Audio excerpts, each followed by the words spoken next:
si Dr. Gary Ador Dionisio na sa ating pong linya. Professor Dionisio, good morning po sa inyo, sir. Si Orly Ah, Trinidad po ito sa Radyo Net TV pa. Magandang umaga po. Magandang umaga, Orly, at magandang umaga sa lahat ng mga tagapakinig at tagapanood ng Benumanong Balita. Siguro inyo nakikita bago pa tayo mag-intro. Tama-tama, Sona. Opo. Isang magandang ehemplo yung nangyayari sa Commonwealth Avenue. Siguro kita niyo yung video, ang daming nag-uunahan. Parang paiwatig na hindi pa rin talaga natin nagagawa ng magandang solusyon ang suliranin ng public o ng mass transport. Doc Dionisio, ano po, Prof? Yeah, oo. Totoo, ito ay ordinaryong sentimiento ng ating mga mamamayan na natatraffic hindi lang dyan sa Commonwealth, kundi dyan sa EDSA at nahihirapang sumakay sa ating mga MRT at LRT, no? At, ito ay damang-dama naman nating lahat, no? Kaya ito yung mga posibleng itanong ng mga mamayan kay President Ferdinand Marcos Jr. later on kapag kanyang ni-report ano ba yung naging accomplishment ng kanyang administrasyon nitong 2025 after na magkaroon no ng very consequential na State of the Nation address ng 2025, no. Kasi kung tatandaan natin, Orly, at sa lahat ng ating mga tagapakinig, merong limang importanteng tema yung SONA 2025 ni Opo. President Ferdinand Marcos Jr. No? Yun pa nga Number po. one dyan, siyempre, kung tatandaan natin yung accountability. Oho. Kaya yung sinabi dyan yung mahiya naman kayo dahil nakita niya yung usapin nga ng infrastructure at yung corruption. Pangalawa, yung economic instability natin. No? Nakikita niya na bumababa yung ating pag-unlad at yung ating inflation at yung poverty naman ay tumataas. At pangatlo dyan, yung usapin nga ng good governance, paano ba natin may improve yung ating efficiency at yung ating public service delivery.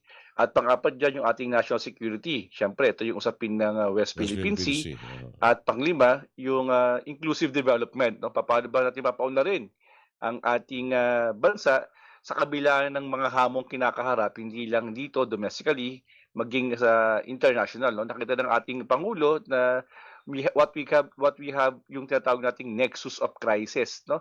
Iba't ibang crisis ang nangyayari, hindi lang sa Pilipinas, maging sa ibang bansa. Yung binabanggit niyo na accountability, unahin ko lang ito dahil Ba- alam natin umuusad ngayon itong mga pagsasampa ng kaso. Mhm. Pero alam din natin na parang natatagalan, lalo't-lalo na yung mga kinakasuhan at hindi po naibabalik dito sa atin like referring to Congressman Zaldico. Hindi natin alam Mhm. kung kailan ito may harap uli sa korte.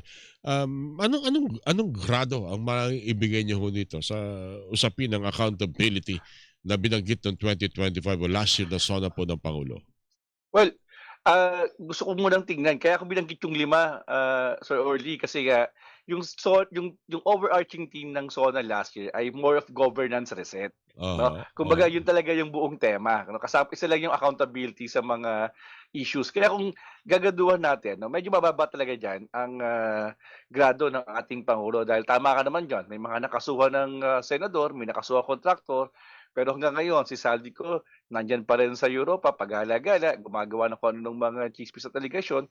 May mga kongresista pa lang nasampahan pa lang ng kaso recently, pero halimbawa yung kongresista diyan sa Bulacan o diyan sa Occidental Mindoro, 'no, ito yung mga in-expose ni Senator Lacson, as meka ng flood control.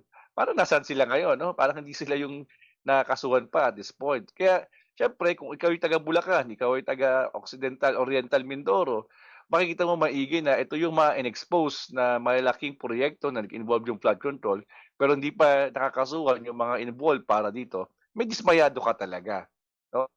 Kaya ito yung mga nakikita din talaga natin. Kaya naging sentro din naman yung issue ng accountability, 'no? In fact, gusto ko lang ibahagi, Sir Orly, dun sa aming bagong survey firm, yung Momentum Research. All of a sudden, nagulat kami na ang usapin ng corruption at yung flood control nga ang naging number one na Oo nga po. pangunahing issue ng ating mga mamayan. Oo. Samantalang dati, ang number one issue ay controlling the inflation. Sa lahat ng mga survey firm, yun ang number one. Pero sa amin, nag-number one yung corruption at yung flood control. So, ibig Anong sabihin, ito survey po yung talaga ang Prof, nanatiling isip na sa isip. Yes. pakiulit po anong survey po yung binabanggit ninyo? Yung pong survey ay Momentum Research. Aha. Nagkaroon po kami ng national survey presentation last Thursday dito po sa Quezon City. At ang nangyari nga po, nakita po namin sa Momentum Research, about 42% ng ating mamamayan na ang pangunahing issue o problema ang kinakaharap nila ay yung corruption. Na dati, sa mga nakaraang taon, yan ay actually wala yan sa top 10 before. That's naging number 8. Ngayon ay number 1 po sa amin. So, nag-stick po sa talagang kaisipan at consciousness ng ating mamamayan ito pong issue ng corruption, no? At malaki diyan ang naging bahagi nung narrative ni President Marcos, yung mahiya naman kayo. So people are expecting results and accountability. Hindi lang accountability, kaya yung accountability ngayon is now accounting. Asan yung mga nakulong, magkano yung nakolekta? No? May nakolekta halimbawa 611 million doon sa aming pong pag-research na ibalik sa gobyerno. Pero ito po ay napakaliit pa din kumpara sa na-involved ng mga project dito sa flood control. Yung sa inyong survey ba, napapansin niyo ba, Prof, kung alam natin na hindi lang ito sa flood control, pati nga sa confidential fund. Kasama Yeah. rin yan sa gustong matigil na ng ating mga mamamayan. Alam natin na ang bawat investigasyon limitado. Hindi ito pwedeng saklawin kahit binanggit ng Pangulo. Lahat naman kasi ito yung nakapasa na ho sa kung paano po ito pangahawakan ng Office of the Ombudsman. Yeah. Ang Office of the Ombudsman ba sa tingin ninyo merong pang kailangan pa nila mag-double time, o sapat naman ang kanilang ginagawa, lubhanan talagang mainipin ng mga Pilipino? Well, tama ka dun eh. Yung corruption na issue namin, hindi lang ito flood control. In fact, malaki rin bahagi dito ay yung mga unexplained wealth ng ating mga politiko. Okay? Kaya yun yung gusto naming sabihin din, no? Opo. Kasama nga dyan yung confidential fund, tsaka yung mga hindi maipaliwanag na pagyaman ng mga politiko. At maraming bagay yon, no? Kaya yun ang naging pangunahing concern ngayon ng mga Pilipino. So that's why importante ngayon talaga ang magiging role ng ating ombudsman sa isang partial, pero dapat sa pagiging isang impartial pero mabilis na aksyon, no, sa usapin nga ng corruption. O kasi yun ang hinahanap ng mga tao ngayon ay resulta, no? Kasi na-account na natin eh, nalaman na nila. Pero syempre ang mga Pilipino medyo ano yan, no, nakikita mas ang gusto niyan kaagad ay agad na resulta at hindi tayo sanay sa due process, no? Lalo na nung nakaraang administrasyon, hindi tayo sanay sa due process eh, kaya medyo naiinip talaga tayo ngayon eh, no? Dahil ang mga case build up, yung mga pagse-set up ng mga kaso para sigurado ma-convict yung isang akusado ay importante itong ginagawa, no? Unfortunately nga hindi tayo nasanay sa usapin ng due process last administration kaya naiinip tayo ngayong panahon na 'to. Nakakalungkot lang ano, lumalabas kasi ngayon itong usapin ng korupsyon sa pamamagitan itong tungkol sa flood control. Tinutukan lang kasi natin 2022 hanggang 2025. Pero even before, kahit na bago mag 2016, talagang namamayagpag pala ito. May mga Ah, binabanggit dito, may mga pagbubunyag na noon, pero hindi talaga natutukan. Ngayon lang talaga ito natutukan sa tingin yung observation na Professor Dionisio.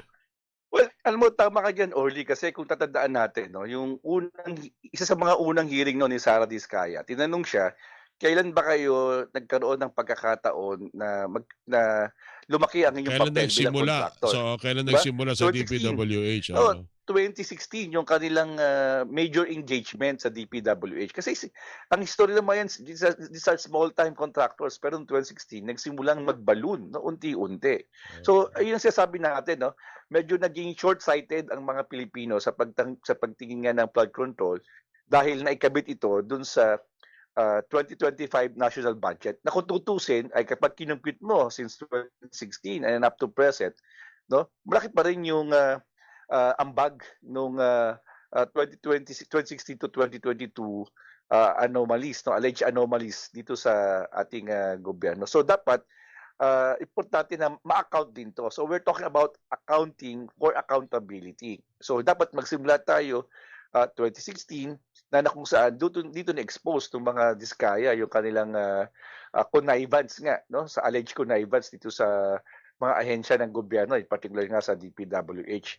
So, wag tayong malihis tungkol dito na akala natin ang flood control ay nangyari lang noong 2022. Eh mali po 'yan, no? Since 2016 nagsimula na po talaga 'yan. So, at perhaps importante na mapaalala itong mga tao 'to. It just so happened that this administration, no, courageously expose this issue ng corruption under flood control, no? Kaya seryoso tingin ko ang administrasyon 'to na talagang ma-address itong usapin 'to. It's just so happen na siyempre dahil hindi nga tayo nasanay sa due process, ang gusto kaagad natin ay mabilis na aksyon at you know, importante. Pero of course, I agree naman 'no, na kailangan din talagang madagdagan yung dapat, makulong at madagdagan din talaga dapat kung sino ang makasuhan dito nga sa usaping ito dahil hindi rin naman sapat kung ilang senador at ilang kongresista at si Saldico nandiyan pa rin pag-aalagala at ilang kontraktor. Dapat harapin once and for all, for this year at dahil itong SONA ni PBBM ay very consequential 'no, kapag hindi niya ito nabigyan ng maayos na pagtugon na baka bumaba lalo yung kanyang tax rating at maging lame duck president siya 'no, in the coming years. Alright, meron akong gusto pang isundot diyan, pero siguro last question na nito, Professor. Gusto kong, ilaan itong tanong sa ating presyo ng mga bilihin at saka serbisyo na bagamat, medyo sabi niyo kasi yung survey hindi siya number one, I think marami pa rin talaga gustong makahanap ng magandang solusyon. So, sobrang mahal ng mga presyo ng bilihin, pati na binabayaran natin sa basic services like ang kuryente, Oh, Professor. alam mo, yun nga yung may report nung 2 weeks ago 'no, na lumabas na yung Pilipinas na may pinakamataas na kuryente 'no, sa Southeast Asia, nalagpasan pa natin ng Singapore. Kaya, para sa ating mga ordinary mamamayan, sa ating mga middle class earner, controlling the inflation din talaga 'no, ang, tingin ko na importanteng, issues na dapat nating harapin 'no. At, ah, ah, patuloy na at yung sabi ko nga, maraming mga factors na na-involve hindi lang dito domestically. Meron kang international setting, yung giyera diyan sa Iran, yung global financial crisis, yan mga contributing factors. Pero minsan yung mga yung mga ordinaryong Pilipino hindi yan nakaka-count na yan ay ilan sa mga pressure points. Kaya patuloy yung problema natin no sa ah, ah, inflation no, especially nga sa pagtaas ng presyo ng bilihin at ng pabasahe. Alright. Professor, ako'y nagpapasalamat. Sir, hindi pa tapos 'to, baka mamaya o probably tomorrow magkakuwentan ulit tayo. After Sige siguro po. mas magandang Yeah, marinig rin natin siyempre ang SONA po ng Pangulo mamaya. Prof, thank you so sige po. much. Maraming po Okay. salamat, Sir Orly. Political Magandang umaga. analyst, thank you po sa inyo. Political analyst at Dean ng School of Diplomacy and Governance ng De La Salle College of St. Benilde, si Dr. Gary Ador Dionisio ang inyo pong napakinggan.